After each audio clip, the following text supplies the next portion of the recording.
एक और खबर आपके साथ शेयर करें। लाहौर के एहतसाब अदालत में LDA सिटी में अरबों रुपए के करप्शन के केस की समाअत हुई।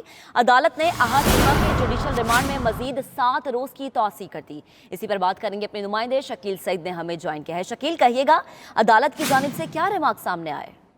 जी बिल्कुल, एहतसाब अदालत के जज वसीम अख्तर ने बतौर ड्यूटी जज केस की समाअत की। अदालत ने साबिक DG LDA आहद चीमा के खिलाफ LDA सिटी में करप्शन केस में उनके जुडिशल रिमांड में मजीद 7 दिन की तौसीह कर दी है। अदालत ने मुलजिम को दोबारा 6 मई को एहतसाब अदालत के रूबरू पेश करने का हुक्म भी जारी किया है और आइंदा समाअत पर नायब के तफ्तीशी अफसर को हिदायत की है कि मुकम्मल रिपोर्ट जो है वो अदालत में पेश की जाए।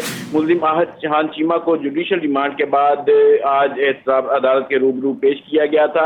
मुलजिम आसिफ मलिक और अब्दुल रशीद की लाहौर हाई कोर्ट से वो 7 फरवरी को दरख्वास्त जमानत जो है वो मंजूर कर ली। सही, शकील आप तफसीलन अपडेट कर रहे थे, आपका शुक्रिया।